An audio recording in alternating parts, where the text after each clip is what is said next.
ክርስቶስ ተንሥአ እሙታን በዐቢይ ኃይል ወሥልጣን አሰሮ ለሰይጣን አግዓዞ ለአዳም ሰላም እምይእዜሰ ኮነ ፍስሐ ሰላም። ሰላም ናይ ክብርቲ ሓፍትና ልዋም ዩቱብ ተኸታተልቲ ከመይ ኢኹም? ሰላም ዲኹም? ኣነ ሰላም እግዚአብሔር አምላክ ይመስገን።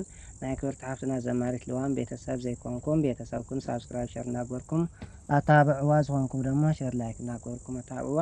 ኣነ ደማ ንበረከቱ ናይ ኣዴና ቅድስት ድንግል ማርያም ሓፃር መዝሙር ክዝምር እየ። መጋእስተ ሥላሴ ኣሚነ ቅድስት ድንግል ማርያም ተማሕፂኖም ዘማርኩ ምክር እየ።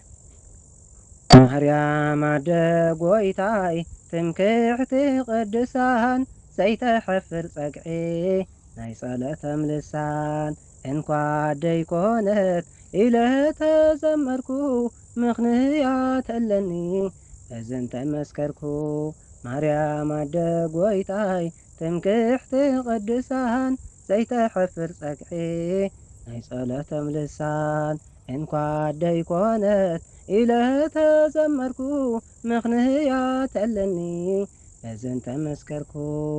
ኣዳም ብበደሉ ንሞት ምስተሓጽየ ኣብ ስባኤ ኣትዩ ቆይሙ እንዳጸለየ ዘድሕነላ ብርሃን ኣብ ከርሱ ርእይዋ ኣደ ጐይታይ ኢሉስ ሕይወተይ ኢልዋ። ኣነ እውን ብናተይ ትምክሕተይ ንኽብላ ምኽንያት ኣለኒ እንተዘመርኩላ።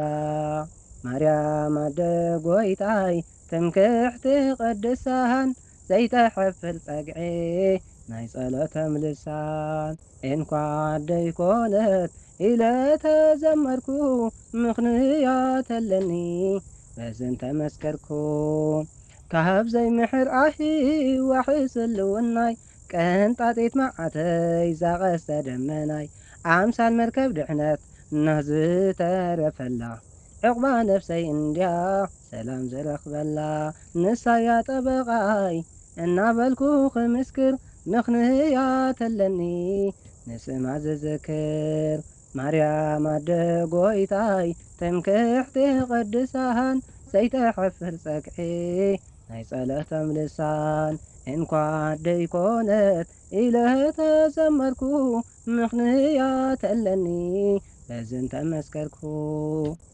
ኣብቲ ኸረን ሲና ምስየ ምስ ረኣያ ኣረም ብጸናጽል ክወድሳ ሪኣ እዝራ ብመሰንቆ ዳዊት ብበገና ብእምነት ርእዮም ከብጽሑ ምስገና። ውሽጠይ ቀስቂሱኒ ልበየንቲ ውድሳ ምኽንያት መዝሙረይ ዜማይ እንድያንሳ። ማርያም ኣደ ጐይታይ ትምክሕቲ ቅድሳን ዘይተሐፍር ጸግዒ ናይ ጸሎቶም ልሳን እንኳ ደይኮነት ኢለ ተዘመርኩ ምኽንያት ኣለኒ በዝን ተመስከርኩ።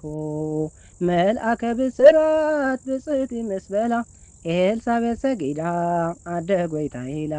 ያሬድ ብማህሌቱ ኤፍሬም ብውዳሴ ሕርያቆስ ስዒቦስ ምስ ሰርዐ ቅዳሴ ብሰማይ ብምድሪ ዝተገለጸ ኽብራ ምኽንያት ኣለኒ ዘዘምር ንፍቕራ።